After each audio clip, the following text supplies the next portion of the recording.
वेदों और पुराणों के अनुसार महादेव को जानना ही महादेव की पूजा अर्चना के बराबर माना गया है। लेकिन महादेव की आराधना करना और सनातन ज्ञान को समझना जितना सरल है उतना ही कठिन है उनके गुण तत्वों को समझना। महादेव के रहस्य को आप जितना समझने की कोशिश करोगे उतना ही आप उनकी गहराइयों में डूबते जाओगे। हमारे सनातन धर्म में त्रिमूर्ति यानी ब्रह्मा विष्णु महेश को ही सबसे ऊपर माना जाता है और उन्हीं से ही ये ब्रह्मांड चलता है। लेकिन बहुत ही कम लोग जानते हैं कि इन त्रिमूर्ति से भी ऊपर कोई है जिनसे ये पूरी सृष्टि चलती है। जिस सृष्टि में ऐसे कई सारे ब्रह्मांड है और हर ब्रह्मांड के अपने अपने त्रिदेव है।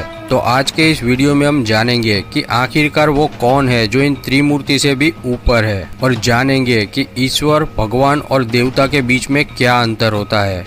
वैसे तो देवों के आदि देव केवल शिव को ही माना जाता है क्योंकि वही स्वयंभू है। लेकिन कोई नारायण को परब्रह्म मानता है तो कोई आदि शक्ति को, लेकिन ज्यादातर शिव को ही निर्गुण परब्रह्म माना जाता है। यहाँ हमें आपसी मतभेद को छोड़कर सनातन शास्त्रों की जटिलता को समझना जरूरी है और इसके लिए हमें ईश्वर भगवान और देवता में क्या अंतर है ये जानना बहुत ही जरूरी है। क्योंकि हम ईश्वर भगवान और देवता को एक ही समान मानते हैं जो कि गलत है। ईश्वर वो है जो निराकार है, जिनका कोई रूप नहीं, जो दिखते नहीं, उन्हें केवल महसूस ही किया जा सकता है। हमारे ऋषि मुनियों ने अपने अनुभव से जाना है कि ईश्वर ब्रह्म है। ब्रह्म यानी ब्रह्मा जी नहीं बल्कि वो सर्वोच्च शक्ति जो उत्पत्ति पालन और विनाश करती है। वो ना ही स्त्री है ना ही पुरुष, वो सिर्फ ब्रह्म है। वो ना ही भगवान है ना ही देवी या देवता है, ना ही ब्रह्मा विष्णु महेश है। वो सिर्फ और सिर्फ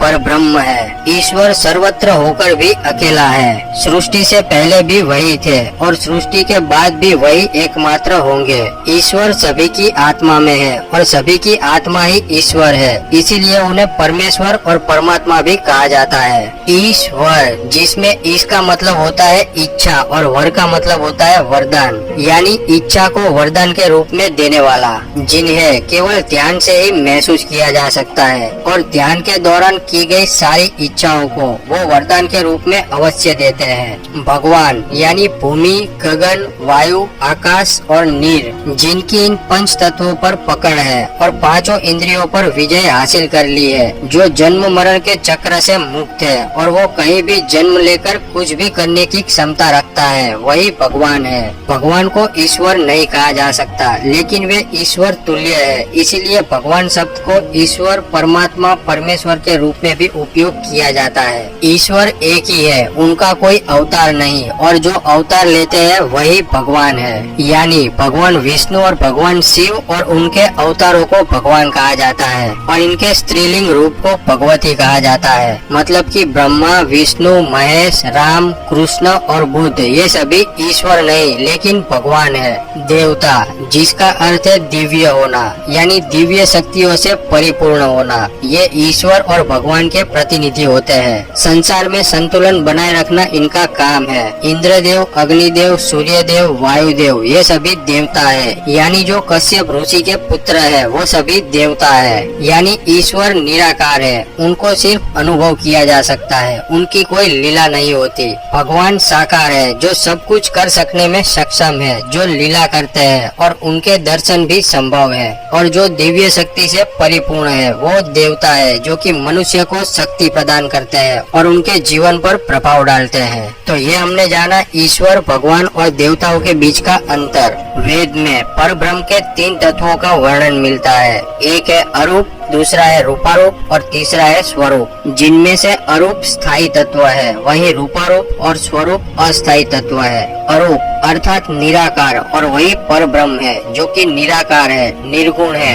अनंत है एवं आदि है, जिनका कोई रूप नहीं, वही परम तत्व है और उन्हें ही सदाशिव कहा गया है और वही परम सत्य है। इनके दर्शन नहीं किए जा सकते क्योंकि इनका कोई रूप नहीं, केवल कठोर साधना से ही इनका अनुभव किया जा सकता है। साधु इनके अनुभव के हेतु ही युगों तक साधना करते हैं और इन्हें प्राप्त करना ही मानव जीवन का परम उद्देश्य है। दूसरा तत्व है रूपारूप। यानी आदि शक्ति, जो कि निराकार को आकार देती है और वो शक्ति रूप में अनेक दिशाओं में व्याप्त है। इनके दर्शन एवं अनुभव किया जा सकता है, लेकिन इनका कोई स्थायी रूप नहीं है। यही ब्रह्मांड के हर अणु को शक्ति प्रदान करती है। शक्ति के बिना ब्रह्मांड के किसी भी कार्य को करना असंभव है। ब्रह्मांड की रचना करना भी ब्रह्मा जी के लिए असंभव हो रहा था, तब उन्होंने आदि शक्ति की सहायता से ही सृष्टि की रचना की थी। तीसरा तत्व है स्वरूप, यानी सत्य नारायण, और वही त्रिमूर्ति यानी त्रिगुण देव है, अर्थात वही ब्रह्मा, विष्णु और महेश है। वही देवों में इंद्र, आदित्यों में सूर्य एवं मनुष्य में मनु है।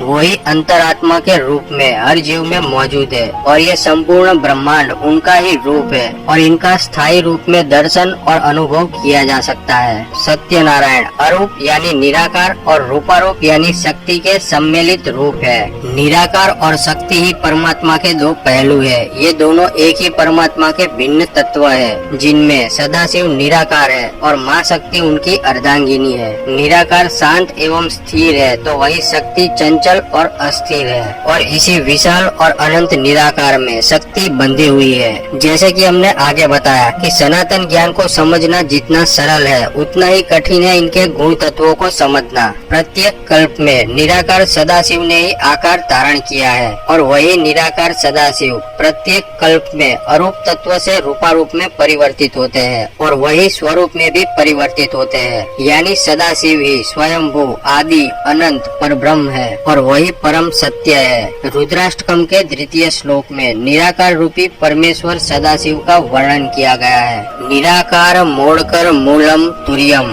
गिरा ज्ञानम गोति तमीशम गिरीशम, करालम महाकाल कालम कृपालम, गुणागार संसार पारम नतोड़हम। अर्थात जो निराकार है, जो ओमकार है, जो तीनों गुणों यानी सत रज तम से भी परे है, जिनको केवल साधना से ही अनुभव किया जा सकता है, जो वाणी एवं सप्तेश्वर है, जो सभी ज्ञान एवं इंद्रियों से परे है, जो पहाड़ों के भगवान यानी कैलाशपति है, जो कि विकराल है, जो महाकाल के भी काल है, जो कृपालु है, जो समस्त गुणों के परम धाम है। इस संसार से परे उस परमेश्वर को मैं प्रणाम करता हूँ। प्रत्येक कल्प के अंत में यह संपूर्ण सृष्टि की शक्ति एवं समय इसी अरूप यानी निराकार में विलीन हो जाती है। तब केवल निस्तब्धता, अंधकार एवं शांति रह जाती है। तब शक्ति लुप्त होने के कारण सदाशिव निस्तेज हो जाते हैं, और वो घोर साधना में समाधिष्ट हो जाते हैं। फिर जब सदाशिव ध्यान से जागते हैं, तब वे शक्ति के अभाव में निस्तब्धता से घिरे रहते हैं। तो पुनः शक्ति को जगाने हेतु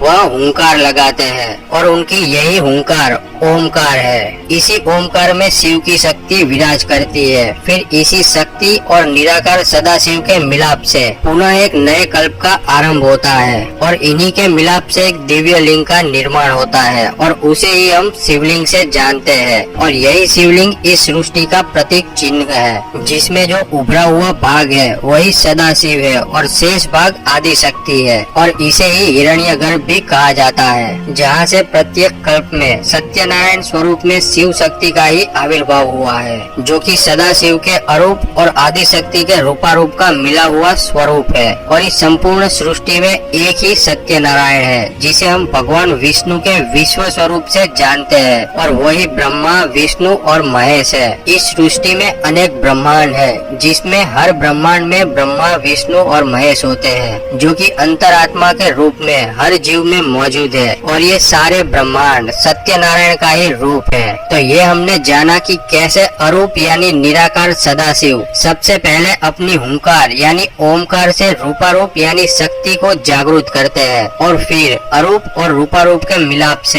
हिरण्यगर्भ यानी शिवलिंग उत्पन्न होता है, जिसमें से स्वरूप यानी सत्यनारायण अवतरित होते हैं, जो कि अरूप और रूपारूप का मिला हुआ स्वरूप है। प्रत्येक कल्प के आरंभ में सत्यनारायण से ही सृष्टि की रचना का आरंभ होता है, जिसमें सबसे पहले इनकी नाभि से जन्म लेते हैं महाब्रह्मा। तब महाब्रह्मा अपने अस्तित्व को जानने के लिए आतुर रहते हैं, लेकिन सत्यनारायण योग निद्रा में होने के कारण ब्रह्मा अपना परिचय प्राप्त करने के लिए परम सत्य की साधना में लीन हो जाते हैं, और इसी साधना से प्रसन्न होकर निराकार सदाशिव यानी अरूप परम तत्व स्वरूप आकार धारण करते हैं, जिन्हें सनातन शास्त्रों में स्वयंभू के नाम से जाना जाता है। वही आदि देव है, वही परम सत्य है, और वही परम तत्व है और ब्रह्मा जी की तपस्या से प्रसन्न होकर वह ज्योतिर्लिंग से प्रकट होते हैं, जिन्हें देखकर ब्रह्मा उनकी स्तुति और पाठ करते हैं और प्रत्येक कल्प के आरंभ में महाब्रह्मा परम तत्व को प्राप्त करते हैं और इसीलिए परम तत्व को अनुभव करने के ज्ञान को ब्रह्म ज्ञान कहा जाता है। ब्रह्मा जी की तपस्या से ही निराकार परम तत्व प्रत्येक कल्प में स्वरूप धारण करते हैं और ब्रह्मा जी उन्हें नाम देते हैं और इस कल्प में निराकार परमेश्वर ने महेश्वर का स्वरूप धारण किया है और महाब्रह्मा ने उन्हें ही महादेव का नाम दिया है। वेदों और पुराणों में सदाशिव के 5 मुख दिखाए गए हैं और ये 5 मुख उनके अलग अलग कल्पों में लिए गए अलग अलग स्वरूपों में से मुख्य 5 स्वरूप है। इसीलिए इन्हें पंचमुखी सदाशिव से भी जाना जाता है। पश्चिम दिशा के मुख का नाम सद्योजात है, जिसका अर्थ है भव्य स्वरूप, जो कि 16 वर्षीय बालक स्वरूप है। उत्तर दिशा का मुख वामदेव है, अर्थात विकारों का नाश करने वाला। दक्षिण दिशा का मुख अघोर है, यानी रुद्र है, अर्थात निंदित कर्म करने वाला, जो कि शिव कृपा से निंदित कर्म को भी शुद्ध बना लेता है। पूर्व मुख का नाम तत्पुरुष है, अर्थात अपनी आत्मा में स्थिर रहने वाला। और ऊर्ध्व मुख का नाम ईशान है, अर्थात स्वामी या शक्ति का स्वामी। और इन्हीं 5 मुखों से पंच तत्वों यानी अग्नि, वायु, जल, आकाश और पृथ्वी की उत्पत्ति हुई। श्वेत लोहित कल्प में सदाशिव पर ब्रह्म ने महाब्रह्मा जी को अपने पहले स्वरूप सद्योजात रूप में दर्शन दिए और सद्योजात मंत्र देकर ब्रह्मा जी को सृष्टि रचना के योग्य बनाया। फिर रक्त नाम के कल्प में सदाशिव ने वामदेव रूप में महाब्रह्मा जी को दर्शन दिए और ये स्वरूप ब्रह्मा जी के जीव सुलभ अज्ञान को हटाने और सृष्टि की रचना की शक्ति देने के लिए लिया था। फिर 21वें कल्प में सदाशिव पर ब्रह्म ने महाब्रह्मा जी को तत्पुरुष रूप में दर्शन दिए और उन्हें रुद्र गायत्री मंत्र दिया। फिर जब शिव कल्प में ब्रह्मा जी फिर से अपने अस्तित्व को जानने के लिए उत्सुक हुए, तब सदाशिव ने उन्हें अघोर रूप में दर्शन दिए, जो कि काफी भयंकर रूप है। तब ब्रह्मा जी को उन्होंने अघोर मंत्र दिया। फिर विश्वरूप नाम के कल्प में सदाशिव पर ब्रह्म ने महाब्रह्मा जी को ईशान रूप में दर्शन दिए और उनके साथ ही सिंहनाद करती हुई सरस्वती भी प्रकट हुई। तब ईशान भगवान ने सरस्वती सहित ब्रह्मा जी को सन्मार्ग का उपदेश देकर कृतार्थ किया। ऐसे ही ब्रह्मा जी हरेक कल्प में अपने अस्तित्व को जानने के लिए उत्सुक होकर निराकार सदाशिव के ध्यान में लीन हो जाते हैं और हर बार निराकार सदाशिव ने उन्हें अलग अलग रूप में दर्शन दिए और अपने शरीर से शक्ति को जागृत किया, ताकि ब्रह्मा जी को सृष्टि की रचना में सहायता मिल सके। तो ये थी शिव के पंचमुखी अवतार की कथा, जिससे मनुष्य के अंदर शिव भक्ति जागृत होती है और उसकी समस्त मनोकामनाएं पूर्ण होती है। तो आशा करता हूँ कि आपको ये जानकारी जरूर अच्छी लगी होगी। अगर आपको ये वीडियो अच्छा लगा तो इसको ज्यादा से ज्यादा शेयर करें और चैनल को सब्सक्राइब करके बेल आइकॉन जरूर दबाएं। तो मिलते हैं अगली वीडियो में, तब तक के लिए गुड बाय, टेक केयर।